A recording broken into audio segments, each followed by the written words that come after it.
Nestled on the western outskirts of Denver, Colorado, the Brookfield Pines subdivision showcased everything an outsider might expect from a well-kept American suburb.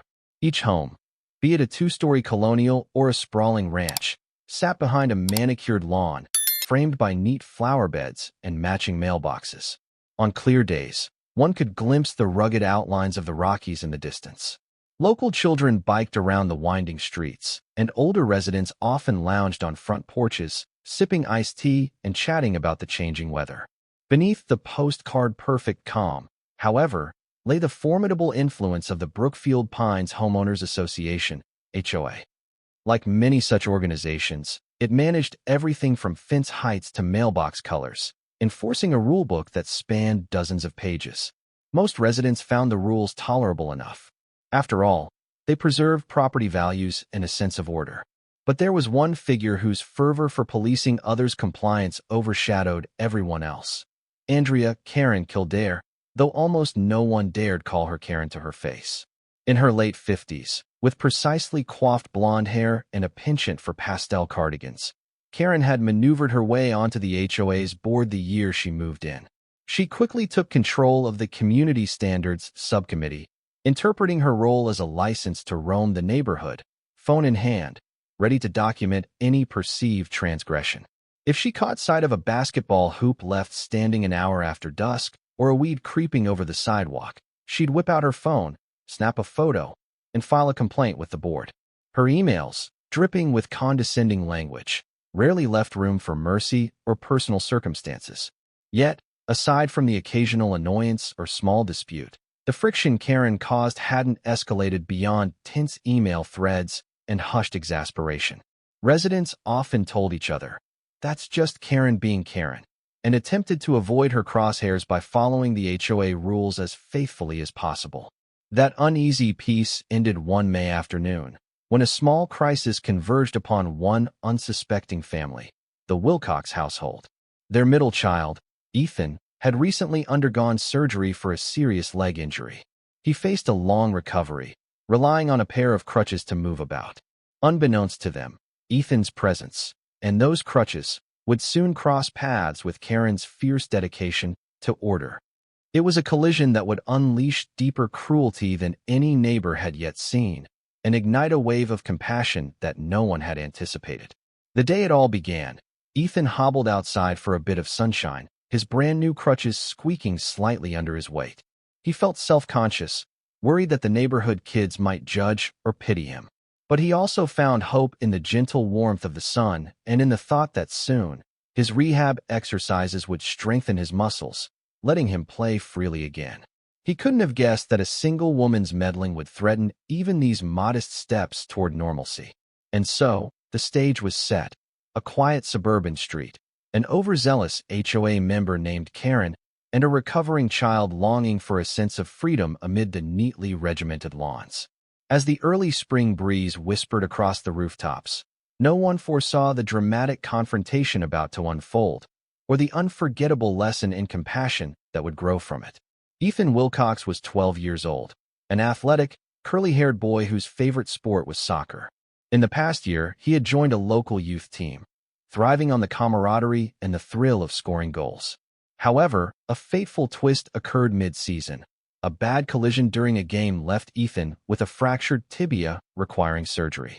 His doctor prescribed a strict recovery period, initially with a full leg cast, then a hinged brace, all accompanied by crutches to keep weight off the healing bone. For Ethan, the sudden shift from running on the field to struggling with crutches was jarring. He hated feeling dependent. Yet, his parents, Heather and Mark Wilcox, encouraged him, promising that patience and diligence in rehab would yield full mobility again. They adapted their home to Ethan's new limitations, rearranging furniture to widen walkways, installing temporary rails on the stairs, and setting up a small therapy corner in the living room. The once lively boy now learned to hobble carefully, leaning on his bright blue crutches for stability. Brookfield Pines, with its smooth sidewalks and family-friendly vibe, had seemed perfect when the Wilcoxes moved in 3 years ago. They liked that the HOA kept yards pristine, ensuring kids could bike without worrying about overgrown brush or blocked sidewalks. Little did they suspect that the same rules-based environment would pose unexpected challenges for Ethan's convalescence. On a sunny Saturday morning, Mark drove Ethan to the community garden, a modest shared plot at the neighborhood's edge. Ethan wanted to get some fresh air, while Mark tended the family's small patch of tomatoes. The plan was for Ethan to sit on a nearby bench, resting his leg while Mark weeded and watered. Eager to maintain balance, Ethan laid his crutches gently against the garden fence, ensuring he wouldn't trip over them. The father and son settled in for a peaceful hour outdoors, unaware that the seeds of conflict were about to sprout nearby. As Ethan gazed around, he spotted other neighbors chatting over rows of lettuce and flowers. The whole scene exuded a quiet, neighborly calm. He felt almost normal in that moment, just a kid enjoying the sun, albeit with a healing leg. Meanwhile, Karen Kildare happened to be taking her daily walk along the perimeter, scanning for unauthorized plantings or unapproved ornamental signs. That was when her gaze fell upon the pair of crutches leaning against the fence.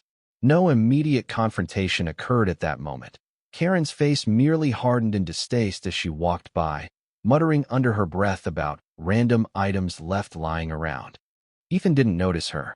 Mark might have glimpsed the flash of pastel pink from the corner of his eye, but was too focused on his tomatoes. The father and son headed home soon after, Ethan reclaiming his crutches to hobble back to the car. But the impression left on Karen lingered. Something about the crutches' presence, unapproved, unregulated, out in the open, niggled at her. She told herself it was because the Wilcoxes had abandoned personal property in a communal area, ignoring the notion that the child who needed them was right there. In reality, it was a reflection of her deeper personality. Any deviation from her vision of tidy uniformity annoyed her. For now, she merely added a mental note to keep an eye on those Wilcox folks. The real confrontation lay just around the corner. Back at the Wilcox home, Ethan rested, oblivious that his crutches had already caught the wrong kind of attention. He focused on the next step in his recovery, practicing carefully climbing the front steps, building stamina for returning to school. The biggest challenge seemed to be the physical therapy sessions, but soon, a bigger battle, with Karen, would overshadow even that. The question was whether the Wilcoxes' sincere goodwill and Ethan's resilience could stand against the merciless application of HOA rules. The following week saw Ethan slowly gain confidence on his crutches, enough to join his family on short outings. On a breezy Wednesday, Heather took him to the community playground so he could watch his younger sister, Mia, play. Still mindful of exhaustion, Ethan sat on a bench near the slides, propping his crutches alongside. He found small joys in cheering on Mia's games and chatting with neighborhood kids who passed by to offer well wishes for his recovery. The entire scene felt supportive. Neighbors recognized Ethan's struggles and seemed eager to accommodate him. But for Karen, who observed from a distance, the mere sight of Ethan's crutches, again cluttering a common area, raised hackles. She believed that personal belongings didn't belong on communal benches or fences. While she might have overlooked a lost toy or a momentary placement, her mind latched onto the notion of chronic disregard for guidelines. She started drafting an email to the HOA board, complaining about certain residents leaving medical equipment around, posing hazards or eyesores, though she carefully omitted Ethan's name for the moment. The real tipping point came one late afternoon. Ethan, determined to practice navigating steps, used the sidewalk near the community pool's fence for a short physical therapy routine.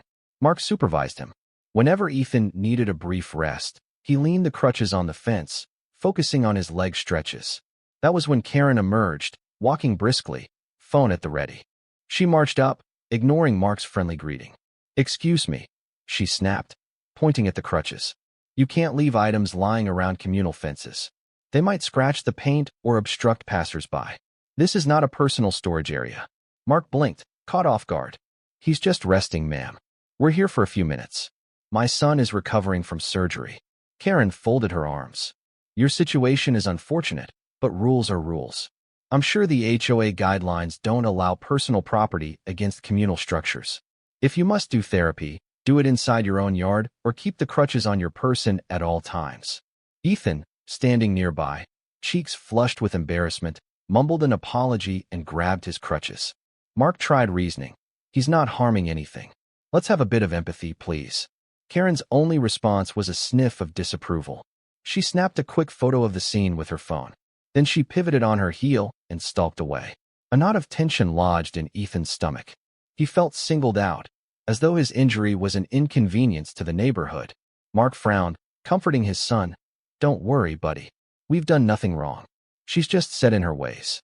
Little did they know, Karen's internal frustration was ballooning, and she was about to lash out in a manner more extreme than just an email or a scolding. In her mind, the Crutches epitomized disregard for the rules, though in truth they were merely a tool for a child's healing. Soon, that misguided zeal would drive her to commit an act that would shock the entire neighborhood. Saturday dawned bright, with the early June sun bathing Brookfield Pines in warm light. It was a lazy morning for many, but not for Ethan, who had a physical therapy appointment at a nearby clinic. Returning home, he felt more exhausted than usual. His therapist had pushed him to try partial weight-bearing. He longed to relax outdoors, so after lunch, Mark offered to drive him to the community garden again, where he could sit under the shade while Mark checked on their tomato plants. At the garden, Ethan found a free wooden bench near a row of sunflowers. He scooted carefully into place, resting his crutches upright against the bench's side. His leg throbbed, so he closed his eyes, letting the gentle summer breeze wash over him. Mark strolled off to water the tomatoes, leaving Ethan alone for a short while. That was when Karen entered the garden area, scanning for any unapproved modifications. She spotted the Crutches leaning on the bench. Again, the same child's crutches in a shared space. Something in her snapped. She marched over, mouth set in a grim line. With a haughty glance at Ethan, who was dozing lightly, she grasped the two crutches. The logical step might have been to scold or place them beside Ethan, but her pent-up anger flared. "How many times do I have to see these things messing up our communal areas?" she thought. Impulse overshadowed reason. Ethan, half asleep, didn't react until he heard a sudden snap.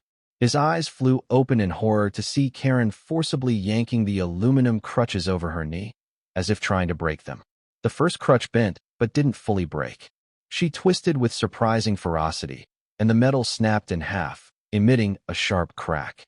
Before Ethan could even shout, she moved on to the second crutch, leaving it bent at a jagged angle. "Hey!" Ethan cried, voice trembling with shock. What are you doing?" He tried to stand, forgetting his leg was partially immobilized. Pain surged, forcing him back onto the bench. Karen hurled the broken pieces aside, glaring as though she'd done the neighborhood a favor. "I told you these shouldn't be left around. Maybe now you'll keep them out of communal spaces." Tears welled in Ethan's eyes, both from the sudden pain of trying to stand and the disbelief that someone would intentionally destroy his crutches, his literal lifeline for mobility. Karen turned, dropping the mangled remains at Ethan's feet. "If you must have them, store them at home.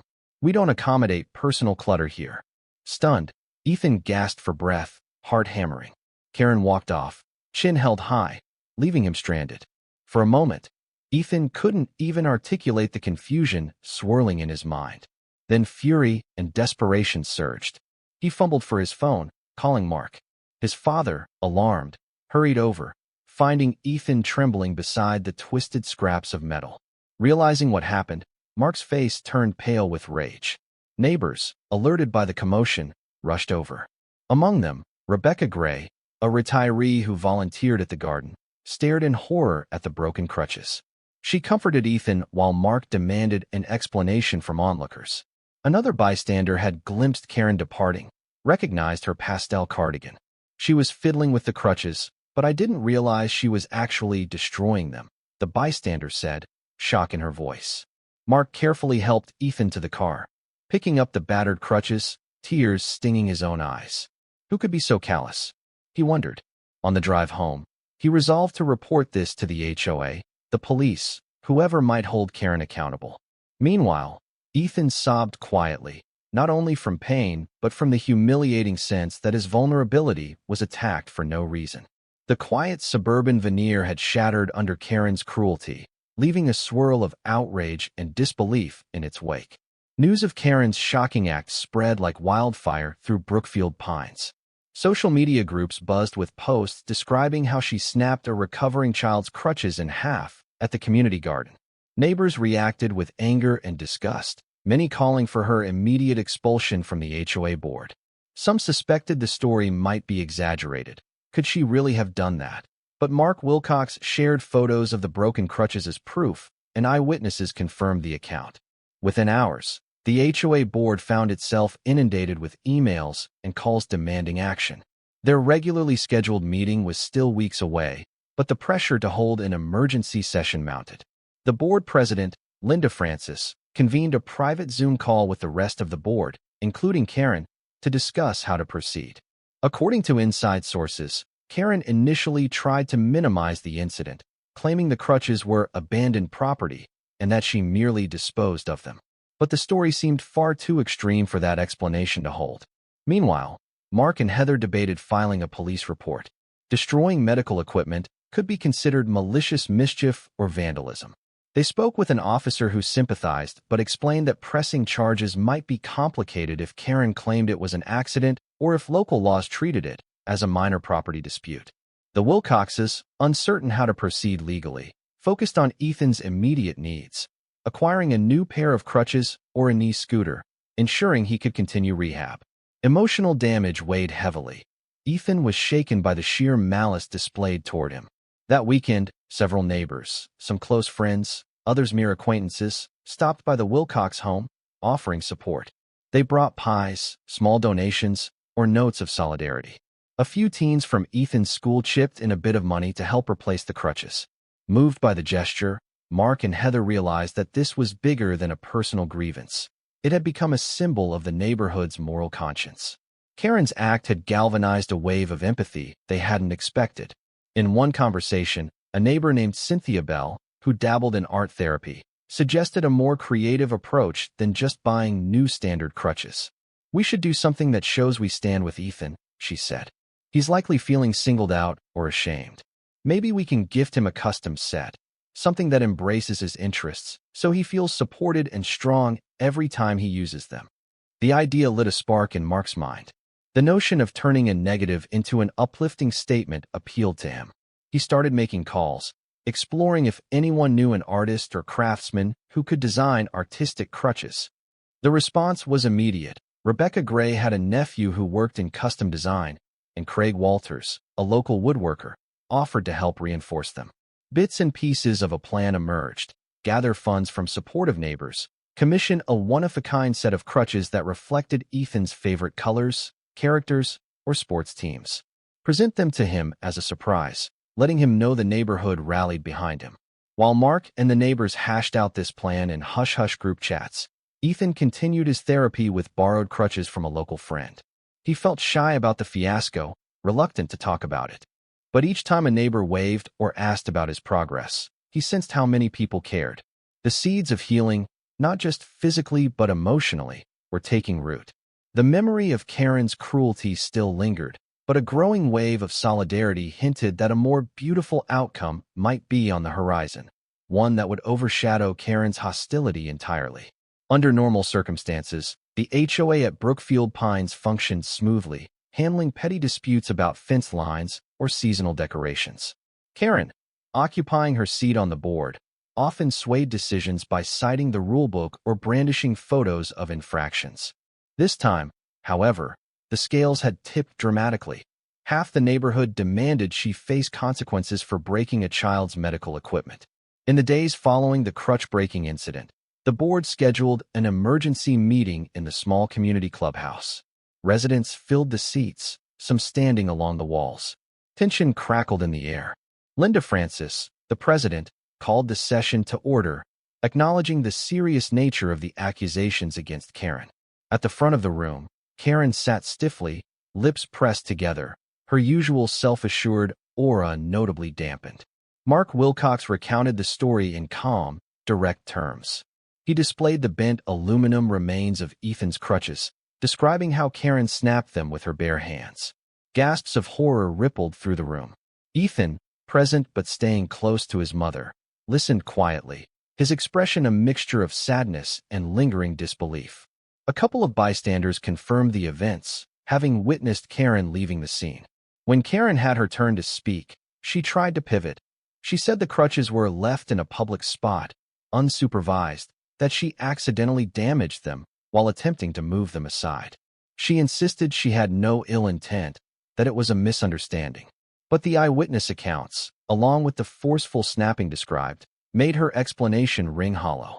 A number of board members expressed shock that she would even handle a child's crucial medical device so cavalierly.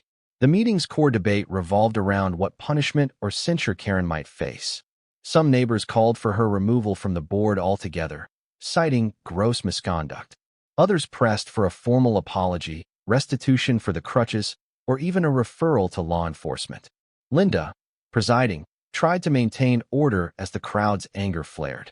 Karen stuck to her line of defense, refusing to budge or apologize meaningfully. At best, she offered, "I'm sorry if my actions caused distress," an obviously insincere statement that riled the crowd further. Ultimately, the board lacked direct power to fire Karen from her seat without a formal recall vote, a process that required time and a majority of homeowner ballots.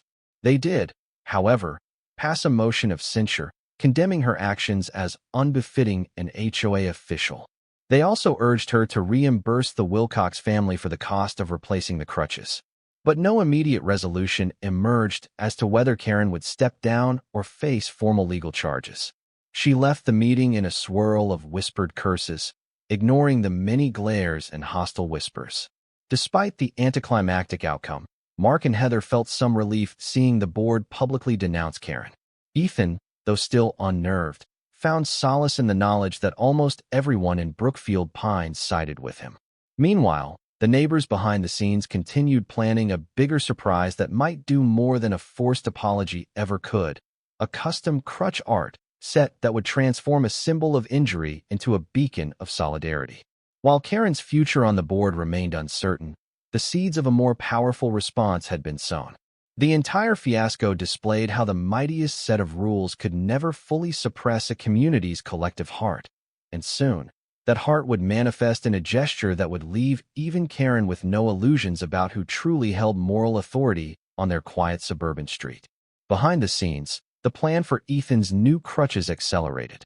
A small group of neighbors, led by Mark Wilcox, Rebecca Gray, and Cynthia Bell, organized a discreet fundraising effort. They spread the word via email and private messages, explaining their aim to commission a local artist to create a set of crutches that would not only serve Ethan's mobility needs, but also celebrate his personality and represent the neighborhood's support. They called the initiative Crutch Art for Ethan. Donations flowed in, small sums from fellow parents, larger checks from older residents outraged by Karen's cruelty. Some kids chipped in pocket money, wanting to help Ethan walk again. The outpouring of generosity allowed them to contact Sam Knowles, a talented local artist known for painting on unconventional surfaces, guitars, helmets, skateboards, and more. Sam relished the challenge. He visited the Wilcox home to meet Ethan, gently asking about his interests. Ethan spoke shyly about soccer, Marvel superheroes, and a deep love for wilderness landscapes. Sam took notes, sketching designs that combined swirling soccer motifs, subtle silhouettes of mountains, and small nods to Ethan's favorite comic characters. The idea was to paint the Crutches in a way that turned them into a canvas of personal meaning, items Ethan would wield with pride, not shame. Next, Sam collaborated with a medical supply store to ensure the Crutches were of high quality, adjustable, and safe for Ethan's current stage of recovery. He also worked with local craftsman Craig Walters, who specialized in reinforcing aluminum frames with lightweight carbon fiber inlays. They tested the hardware to confirm it could withstand normal wear without peeling or cracking the paint job. At each stage, the neighbors double-checked design progress with Mark and Heather, making sure Ethan's comfort and safety were paramount. The color palette emerged in shades of navy and forest green, Ethan's preferred hues, accented by vibrant highlights. Sam painted a stylized soccer ball near the top, along with small cameo images of heroic figures near the base, easily visible from Ethan's vantage point. On each handle, he planned to inscribe short motivational phrases: "Stand strong" on one side, "Keep moving" on the other. With each brushstroke, Sam and the neighbors poured their hearts into the project. It wasn't just about giving Ethan new crutches. It was about restoring his confidence, reminding him that for every Karen in the world, a dozen others stand ready to help, to uplift. The final unveiling was scheduled to coincide with a small neighborhood gathering, one that would hopefully overshadow the negativity that had overshadowed Ethan's journey. Meanwhile, Karen lurked in the background, continuing her usual pattern of patrolling for minor infractions, ignoring neighbors who gave her the cold shoulder. She suspected some grand gesture was brewing for Ethan, but remained dismissive, convinced that the child's fans were making a mountain of a molehill. If any part of her felt guilty, she never showed it.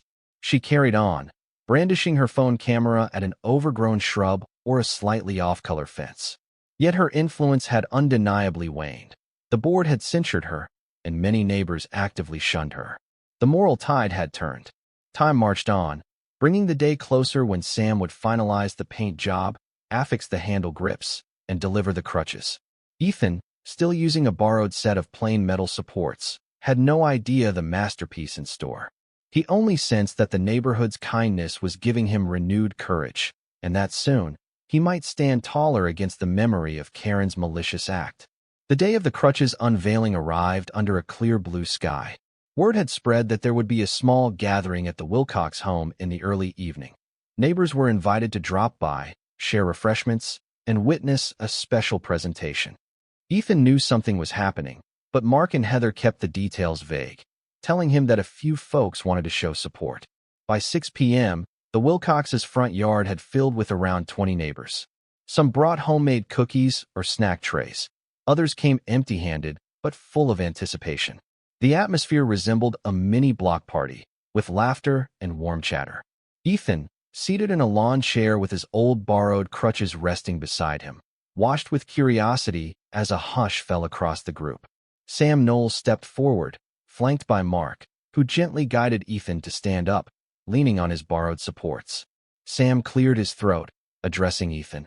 "I heard about what happened to your crutches, how they were destroyed.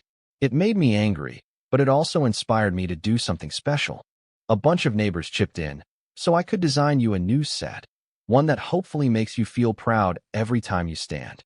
From behind him, two neighbors lifted a long cloth bundle, unwrapping it to reveal the custom crutches.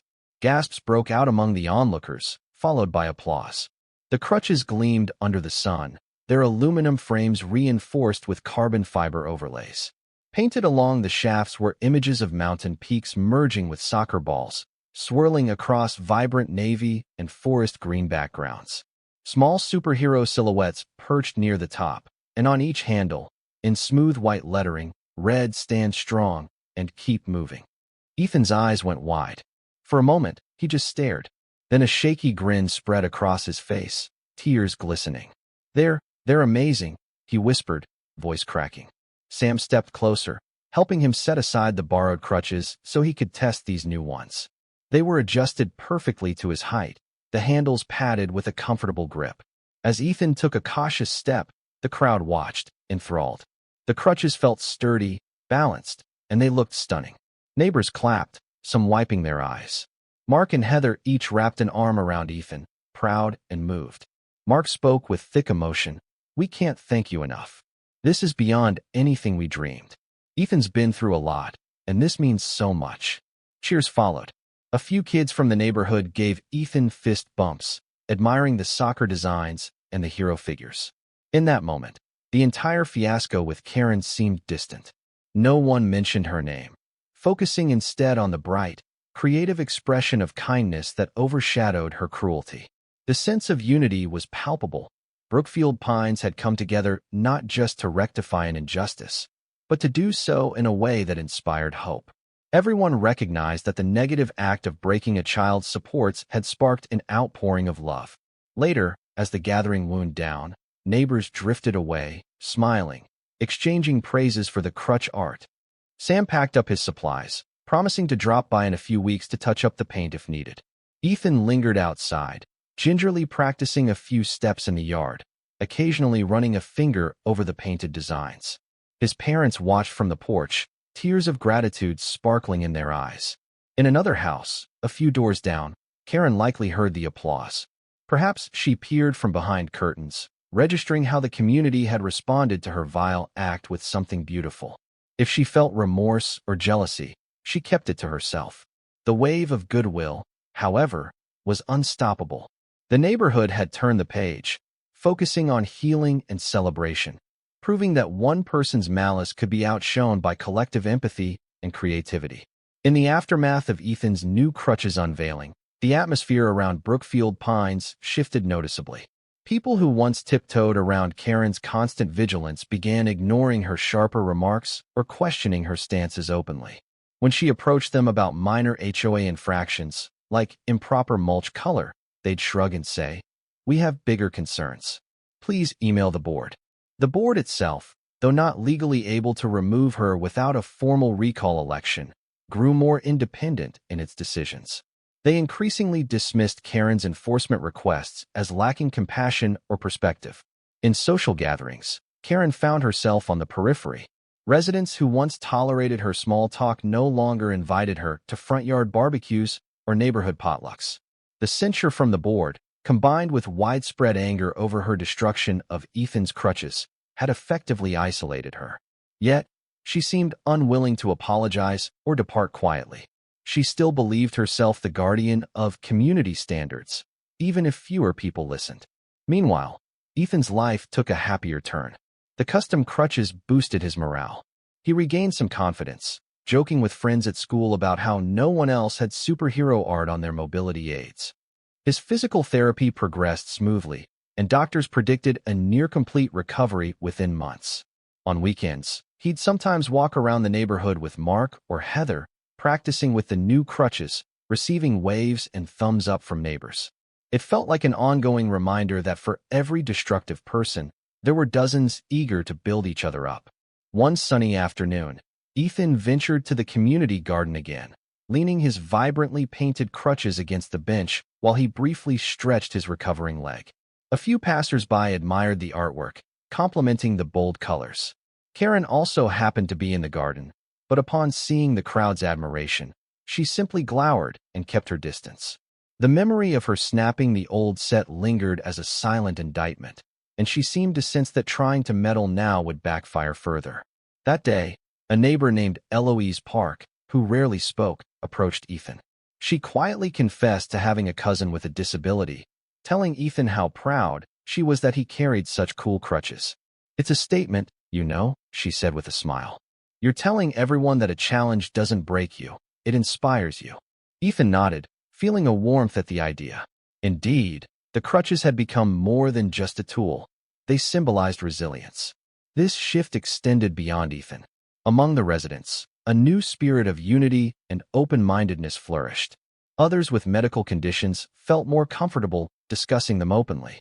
The board even floated an idea to allocate some budget for accessibility improvements around Brookfield Pines, a direct recognition that injuries, disabilities, or differences were part of life, not an eyesore.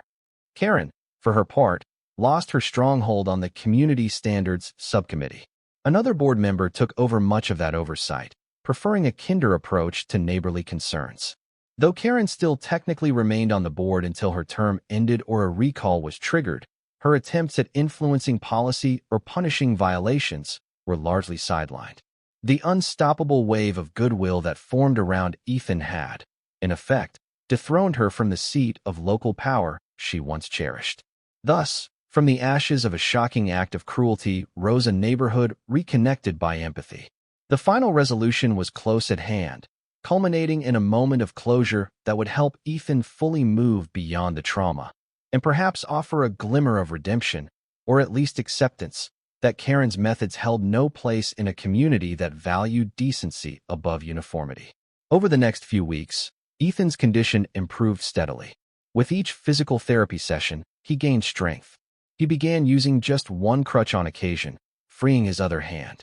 By late summer, doctors predicted he might transition to a simple brace, leaving the Crutches behind entirely. He looked forward to that milestone, yet also felt a pang of nostalgia for the custom designs that had brought so much encouragement. "I'll never forget these," he told Mark. "They made me feel unstoppable." In early August, the neighborhood organized a small back-to-school block party, setting up potluck tables on a wide cul-de-sac. Kids showcased talents or summer projects. Ethan volunteered to do a short demonstration of the soccer footwork he was relearning with careful, gentle movements.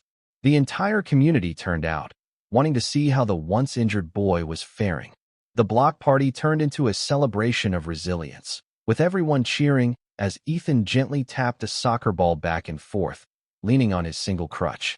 Laughter and applause erupted, along with warm remarks about his progress. During the event, Karen mostly kept to herself, drifting around the edges. She observed the new sense of camaraderie that had blossomed, overshadowing her old compliance crusades. Some neighbors politely said hello, but none lingered to engage in deeper conversation.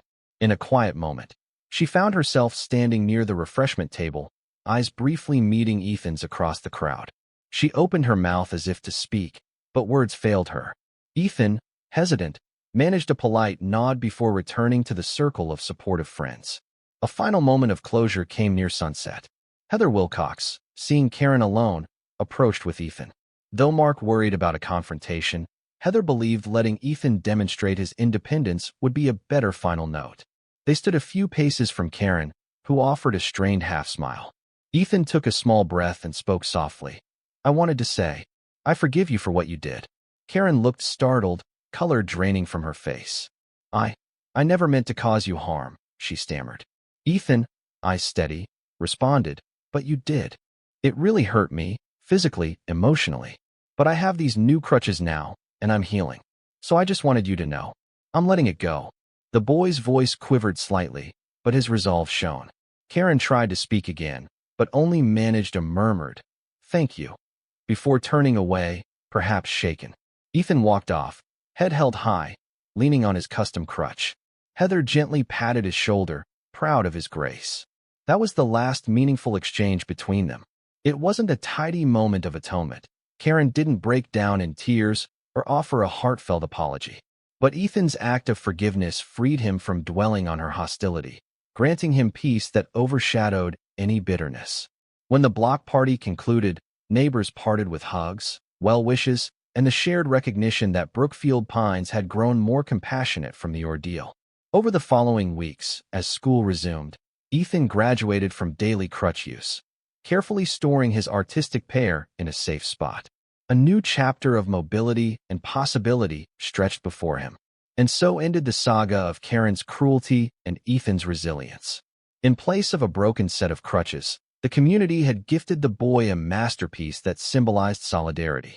Karen's power to sow fear and uniformity had diminished, replaced by an ethos of kindness that resonated throughout Brookfield Pines.